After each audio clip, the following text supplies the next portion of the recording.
Jugada maestra del presidente de la República, Gustavo Petro, y que pone a temblar a toda la extrema derecha, porque en pocas palabras empieza a convocar nuevamente a una Asamblea Nacional Constituyente. También deja claro que Colombia tiene que participar el próximo 1 de mayo en la gran marcha para defender las reformas sociales. Esto pone los pelos de punta al uribismo porque no se imaginaron esta nueva jugada que los dejará totalmente destruida. ¿Por qué? Porque se viene nuevamente la consulta popular en el país y podemos ver a continuación muchos puntos reflejados que nos da a conocer nuestro presidente. Empezando, este 1 de mayo nos vemos en las calles. Los invito a movilizarse en todas las plazas públicas de los municipios de Colombia. Uno, contra el alza de la tasa de interés. Aquí ya vemos que Petro le dice nuevamente al pueblo colombiano que hay unos banqueros que solo están trabajando por los intereses personales y de sus riquezas y que han olvidado completamente al pueblo colombiano. Esta es, en pocas palabras, como una segunda estrategia luego de anunciar que incluso se llamarán a mesas de concertación para tratar de aumentar el salario móvil del pueblo colombiano. Porque estos banqueros, teniendo una inflación bastante baja en comparación del gobierno de Iván Duque, tiene en este caso una tasa de interés, pero muy alta. Y aquí es donde nuestro presidente lo deja bastante claro. El segundo punto, para proclamar el poder ciudadano constituyente y recoger las firmas para entregar al Congreso el 20 de julio, convocando una Asamblea Nacional Constituyente que no cambiará la Constitución del 91, sino le agregará y aclarará los textos que han sido bloqueados por sectores que no quieren el Estado Social de Derecho en Colombia. Aquí es donde empieza la jugada maestra de nuestro presidente, porque dice, acá no voy a cambiar la Constitución, simplemente voy a hacer valer lo que hay en la Constitución. ¿A través de qué? De las diferentes modificaciones, de los diferentes cambios que debemos realizar. Ya hemos visto un Congreso totalmente permeado por los intereses individuales de cada uno de estos personajillos y de recuperar los miles y miles de millones que le meten a esas campañas politiqueras. Y ojo, aquí es donde el presidente lo deja bastante claro. La reforma a la salud, que quiten intermediarios corruptos y permita la inmediata atención de la persona enferma, potencie el sistema preventivo de salud, fortalezca la red pública hospitalaria y financie el agua potable y la nutrición de todas y todos los colombianos como prioridad. B. Apruebe la reforma pensional y garantice el derecho a la pensión a todas las personas que trabajan y cumplan con los tiempos. C. Garantice el salario vital y móvil y reducción de la jornada de trabajo de acuerdo al aumento de la productividad. El trabajo debe tener estabilidad por orden constitucional. La D, vean esta, reforma la justicia para acabar con la impunidad. Se mantiene la Corte Constitucional actual y su mecanismo de elección. La E, reforma a los servidores públicos para acabar con la especulación tarifaria de la energía eléctrica, el agua potable y el servicio de aseo. Se instituye el derecho al agua. La F, reforma del régimen político para acabar la corrupción y el clientelismo y construir un verdadero árbitro electoral y una registraduría con transparencia electoral. Aquí estamos viendo cómo el presidente también dice, bueno, los derechos fundamentales del pueblo colombiano, el meganegocio de las tarifas de los servicios públicos, como ha quedado en evidencia en la costa caribe colombiana. La reforma a la justicia, no quiero más bandidos en las calles. Y lo que dice de la reforma al régimen político y el tema de la registraduría con transparencia electoral. Estas son las circunstancias que, ojo, va a generar la lloratón en todos estos miembros del uribismo. El delito de corrupción será el delito más castigado en Colombia y se pagará en las cárceles del país. Ojo, la H se reformará las instituciones económicas para garantizar la verdadera independencia del Banco de la República que coordine la política antiinflacionaria en coherencia con el crecimiento económico y el empleo del país. Aquí es la nueva jugada contra estos banqueros que obviamente ellos se quieren enriquecer a costillas del pueblo colombiano. La H, perdón, la I es, se establece el derecho a la educación preescolar y su financiación inmediata. La prioridad presupuestal en el gasto social debe ser la niñez. Fue un error del presidente, es la I, aquí vemos, bueno, hay muchos errores en el orden cronológico de las letras.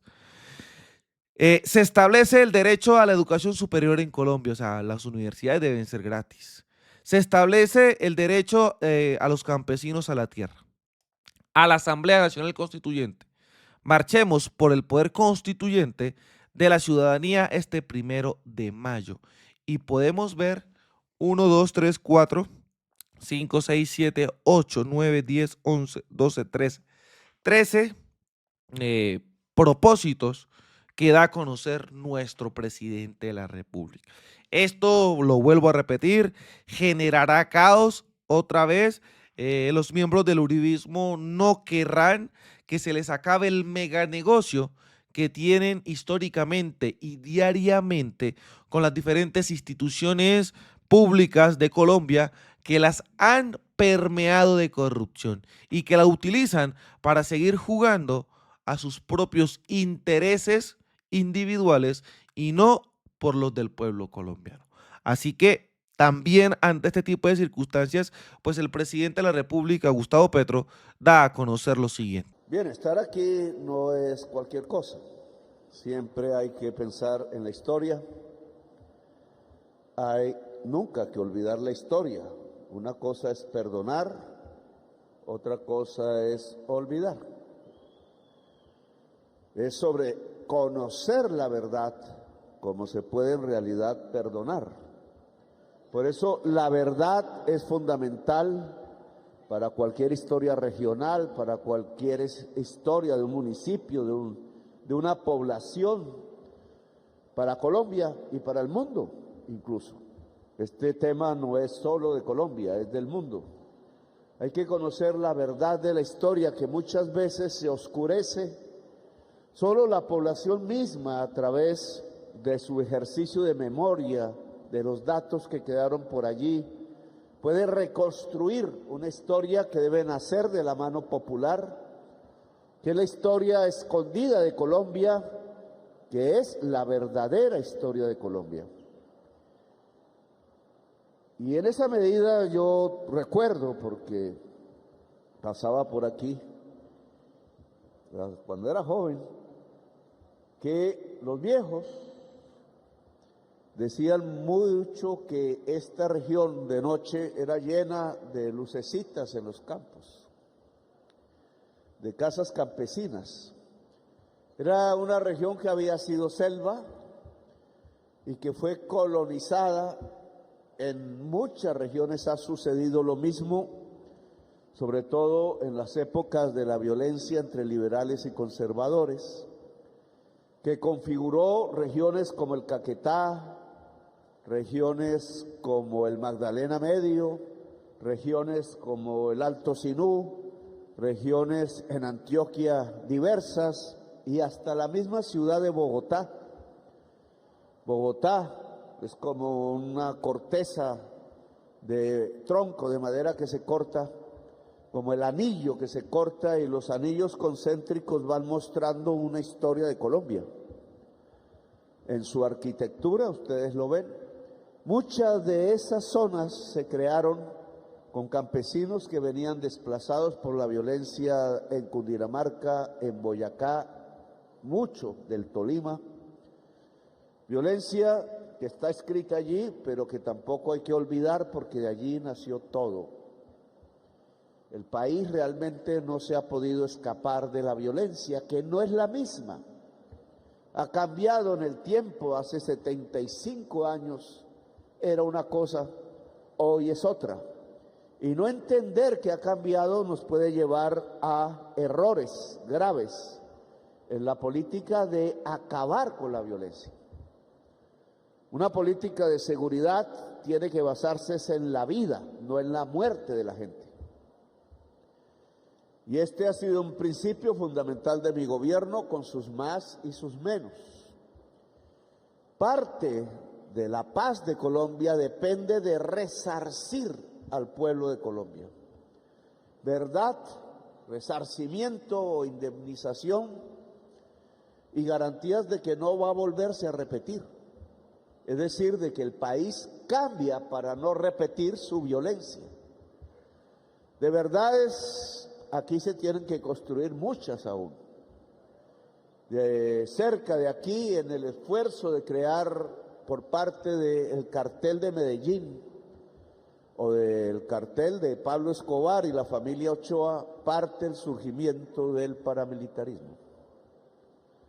Lamentablemente, políticos del departamento en aquella época y militares del batallón Bárbula y sobre todo narcotraficantes como Gacha, que aquí nombraron, Rodríguez, no me acuerdo cómo se llamaba, del Pacho, Cundinamarca, y de Pablo Escobar, decidieron con armas que eran oficiales empezar los primeros grupos que terminaron con diferentes nombres asesinando al candidato presidencial Luis Carlos Galán.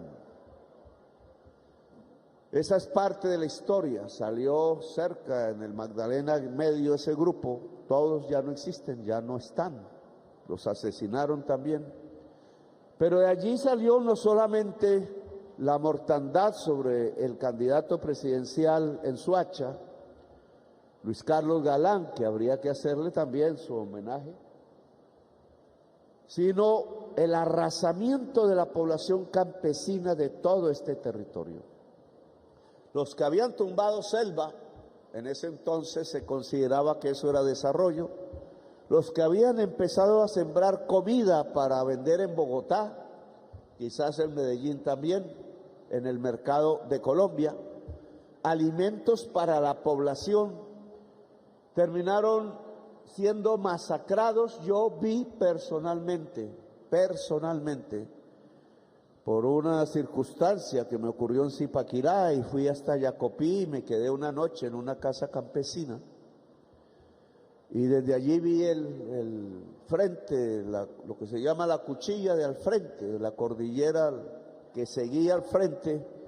Tengo que recordar los nombres de todas esas veredas. Yo tenía 22 años.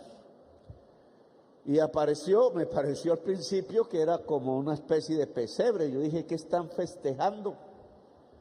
Debe haber fiesta en esas veredas de allá al frente, lejos un poco de donde yo estaba. Y no eran hogueras, no era ninguna fiesta, era que había entrado un grupo paramilitar quemando los ranchos de los campesinos y sacando a la fuerza a los campesinos de esa región, Yacopí, para quitarles sus tierras. No puedo decir ahora cuántos mataron, nunca pude saber más de esa región. Ahora le he pedido a mi gobierno, Felipe, que Yacopí, que es la caída desde los Andes hacia el Magdalena Medio por el lado cundinamarqués, después de Pacho, yo salvé mi vida fue porque el pachuno que le llamaban, o el mexicano, en vez de irse hacia Zipaquirá y Bogotá, se fue al otro lado, al Magdalena Medio, y arrasó aquí con todo lo que podía. Acaparó la tierra. Hubo una disputa con las fuerzas políticas. Los que murieron aquí, además de campesinos, muchos fueron galanistas del nuevo liberalismo de verdad, de Luis Carlos Galán. Los mataron a todos. Y la mayoría eran del Partido Comunista, que tenía las mayorías electorales en Puerto Boyacá, en La Dorada, en Puerto Berrío, creo, en Yacopí, exactamente hablando, y ya no me acuerdo qué más municipios, y a la fuerza, a matar, cambiaron las fuerzas políticas que gobernaban la región. No conozco mucho no viví aquí, pero es parte de esta historia. En ese cambio político que era no solo para controlar los presupuestos municipales, bien enclenques que eran en esa época, sino era para controlar la tierra fértil, porque si el Magdalena Medio tiene algo es tierra fértil y agua, y seres humanos. La riqueza de una nación, de cualquier país, solo se fundamenta en dos pilares: la naturaleza, que nos da el agua, y la tierra fértil. No toda parte de Colombia es tierra fértil. Y el ser humano, la gente que trabaja, que en el tiempo ha cambiado de su fuerza muscular, porque aquí los campesinos hincaban, torcían su espalda para poder manejar el azadón, y ahora pues hay máquinas. Ahora más es el esfuerzo del cerebro que del músculo para poder producir, pero igual es trabajo humano. No hay riqueza en ningún municipio de Colombia o en el país que no sea gracias a la naturaleza y al ser humano, la gente trabajadora. Por eso, la prensa tradicional de Colombia casi nunca está aquí. Censura esto, no sale. Ayer estuvimos inaugurando una mega super universidad en Jumbo con las técnicas de la industria del siglo XXI, y eso no salió por ninguna parte. Hoy quizás esto tampoco, no les gusta hablar de esto. Les encanta sacar noticias, cómo los especuladores dueños de los bancos se paran a aplaudir porque subieron la tasa de interés a unos funcionarios públicos que no tienen en su corazón al campesino, a la campesina, al trabajador, a la trabajadora, a la mujer popular de Colombia, sino al banquero que le va a dar trabajo después de que salgan del empleo público. Y sí, hay que decirlo, me he equivocado en mucha gente que he nombrado. No soy mago, la mayoría de personas no las conocía antes. Aquí hay un gran equipo de funcionarios públicos que se han metido en el barro y en el peligro y ante la amenaza de ser asesinados para entregarle bienestar y justicia social al pueblo de Colombia. Y nos encanta más que los campesinos y campesinas nos aplaudan y nos abracen, que la gente trabajadora nos dé su cobijo, a que nos aplaudan tres banqueros que no saben ni en dónde están parados.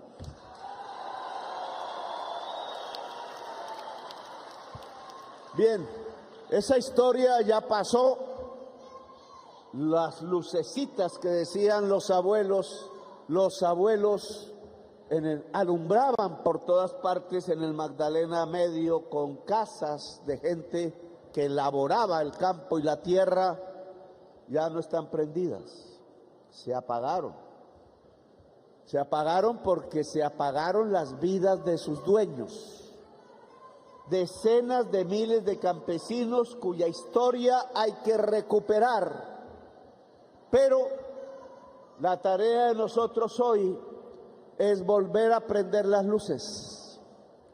Ser como un faro en la historia de Colombia que alumbre no solo el pasado, sino este presente y el futuro. Tenemos la tierra aún y tenemos la gente que trabaja aún en el Magdalena Medio. Luego, todo es posible. Se ha perdido, sí, vidas que no pueden regresar y que hay que recordar, pero tenemos un mundo por frente y tenemos hijas e hijos y nietos. Y tenemos que construir un país mejor y un mundo mejor. Gracias. Decía la frase de un dirigente obrero que he leído, no lo conocí, murió en combate, en el Frente de Madrid en 1936, España, al frente de sus compañeros obreros y obreras, tratando de luchar contra el fascismo, y fueron derrotados. En su tumba en Barcelona dice, llevamos, ¿cómo dice?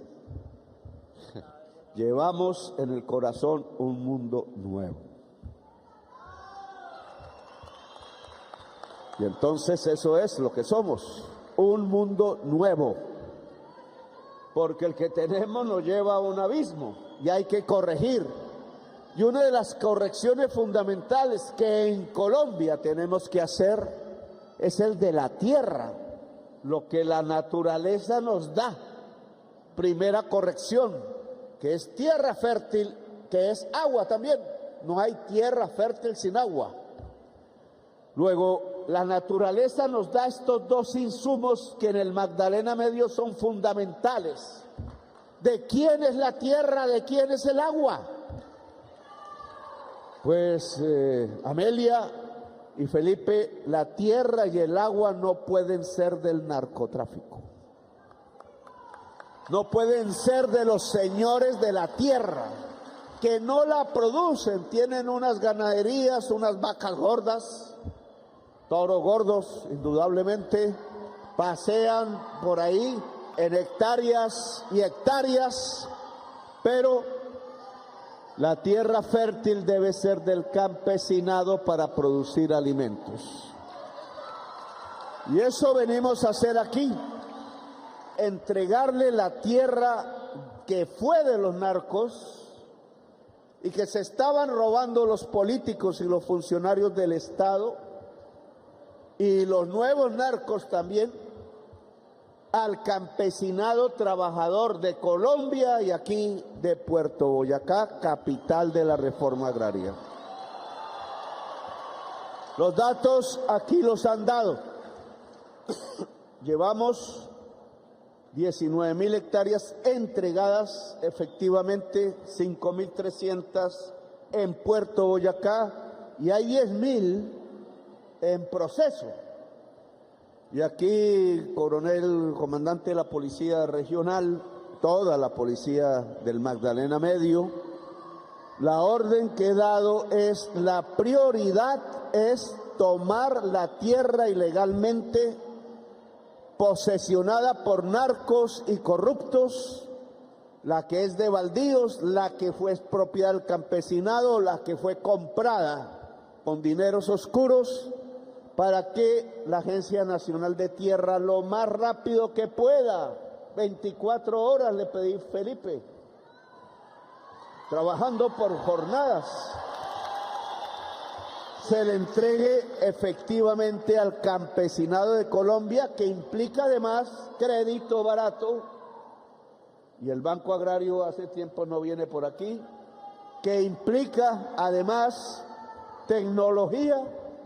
Claro que la maquinaria tiene que llegar, ya no es solo el asadón, el campesinado tiene que asociarse para que esa maquinaria que sirve para más de una parcela sea eficaz. La agroindustria tiene que ser de propiedad del campesinado.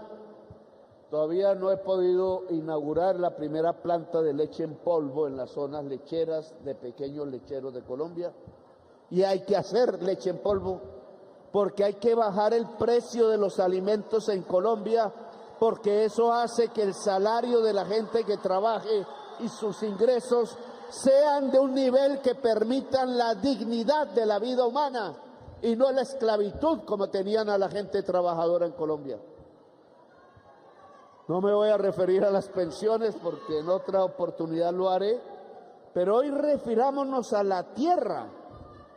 Colombia tiene 15 millones de hectáreas fértil, tal como la que nos rodea, improductiva. Toda la agricultura que tenemos en Colombia cabe en 6 millones de hectáreas y porque nosotros la ampliamos, porque antes estaba en 4.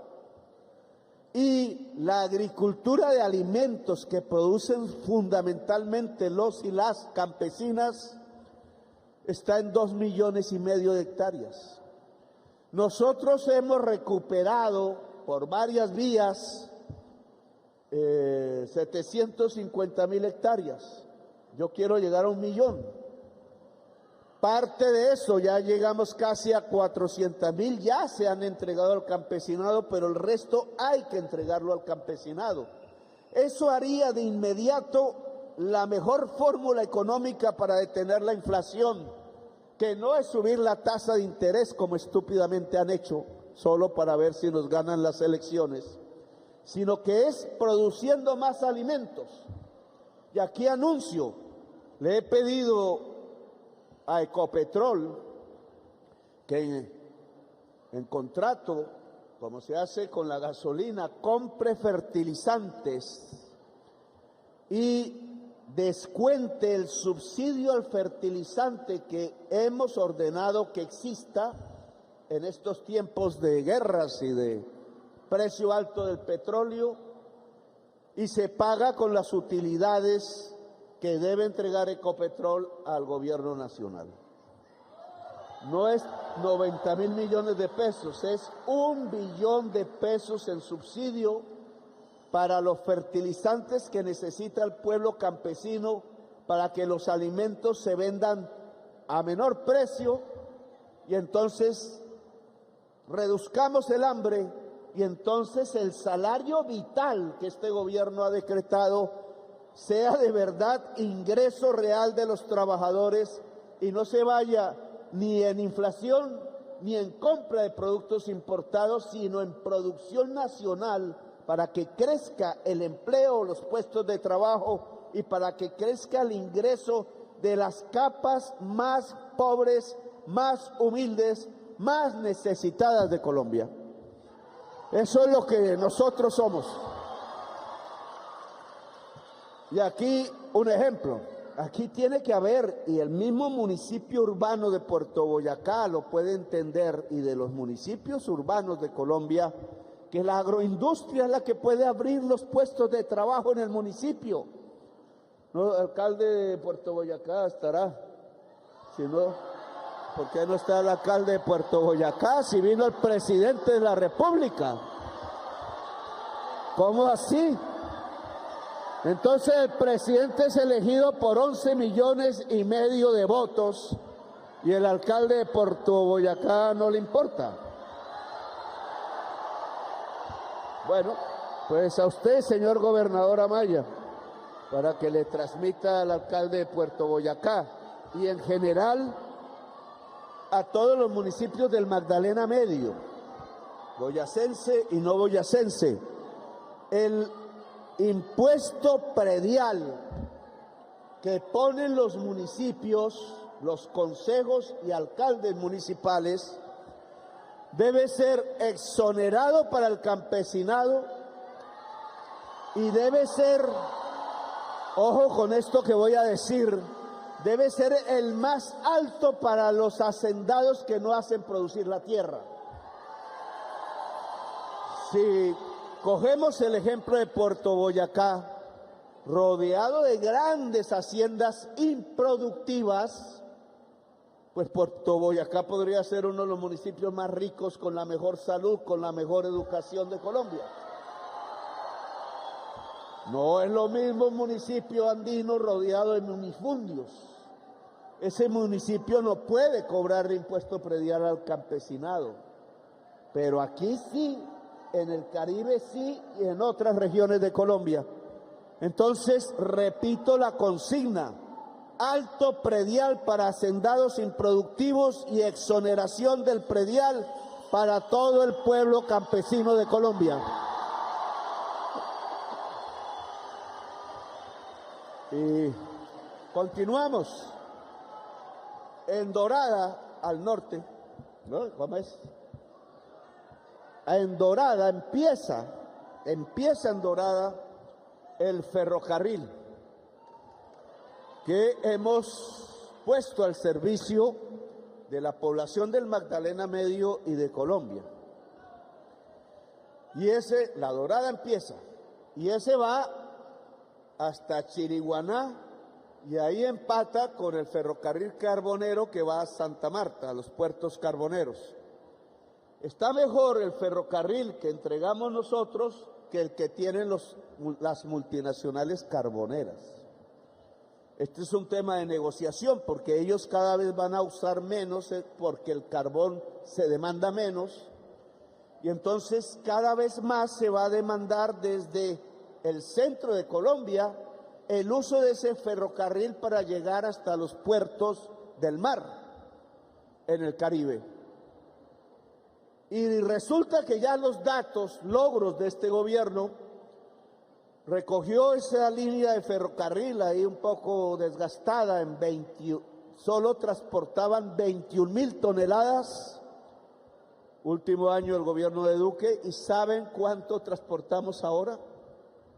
1.200.000 toneladas. Es un éxito enorme de la infraestructura de movilidad de Colombia. Pero ¿por qué ha saltado de esa manera desde Dorada hasta Chiriguaná y yendo, si se hacen acuerdos, hasta los puertos de Santa Marta, abaratando porque en tractomula es muchísimo más caro y en camión también? Se abarata el precio de los alimentos, se puede vender más alimentos en Colombia y se puede exportar. Eso se ha logrado porque cada vez se producen más alimentos en Colombia y más industria en Colombia y estamos llenando de vagones las líneas férreas de Colombia que antes estaban desocupadas. Así que usar por parte del Magdalena Medio, se podría correr más al sur del Dorada, usar el ferrocarril es fundamental para que las asociaciones campesinas, ya cuando crezca el arroz o el plátano, lo que decían cultivar, mucho arroz se puede cultivar por acá, maíz blanco, maíz, porque lo estamos importando casi todo y aquí era la tierra del maíz, que es fundamental para los cerdos, para las gallinas y es fundamental para hacer las arepas y el pan en Colombia y la sopa. Entonces, ser grandes productores de maíz, más intensidad en el trabajo, habrá más trabajo en esta región y por tanto más ingresos, más dignidad, más paz. A quienes todavía portan fusiles por ahí les digo, aquí está la salida. Dejen de agarrarse con Trump que él nos manda misilazos y no es bueno. Podemos trabajar en paz y que no tenga riesgo nuestros hijos y nuestras hijas, como no pudieron decir las madres que aquí han hablado, no tengan riesgos de morir por la mano de otro o de otra, sino que el homicidio desaparezca en Colombia y la violencia y nos podamos morir de viejos, criando a los nietos y esos nietos puedan tener esperanza en vivir en el país más hermoso de la tierra.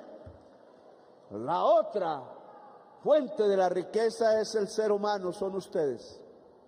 Gente que sabe trabajar y ha trabajado. Gente que necesita más saberes. Juventudes que necesitan abrir universidades. Usted, gobernador, acaba de inaugurar un esfuerzo conjunto del departamento de Boyacá con el gobierno nacional, aquí cerca, ¿cierto? ¿Cuántos estudiantes entran a esa universidad? 2 programas de universidad. No está el ministro de Educación, pero hay que llenar el Magdalena Medio de universidades. Que se estudie la agricultura, la agroindustria, el agua, el transporte férreo, lo que necesitamos, la contabilidad, la economía, el mejor vivir de la región y que la juventud entonces no se vaya de esta región a Bogotá o a Gringolandia, allá que lo traten a puro bastonazo y los metan en la cárcel, sino que pueda también vivir aquí porque aquí está su empleo, su futuro, gracias a que hubo educación pública gratuita y pudo vincular esa educación pública con la producción y el trabajo de su familia en las tierras que aquí entregamos y entregaremos más. Gracias a todas y todos por haberme escuchado. Ya nos despedimos como gobierno, nos quedan unos meses. Espero que el próximo gobierno sepa hacer más de esto mismo que estamos haciendo, más inteligentemente, con menos errores, porque a nosotros nos tocó empezar a abrir la trocha, pero la trocha está abierta. Ojo, si nos devolvemos al poder de aquellos que apagaron las luces en el Magdalena Medio y más bien seguimos caminando los caminos de prender las luces de nuevo en los campos del Magdalena Medio. Gracias. Y como lo veíamos, por favor, no olviden dejar su like, su comentario y desde la tierra del trueno, desde el Catatumbo, haciendo resistencia, construyendo paz y buscando reconciliación, soy Libremente aquí las cosas como son. Nos vemos en un próximo capítulo. Hasta pronto, señores.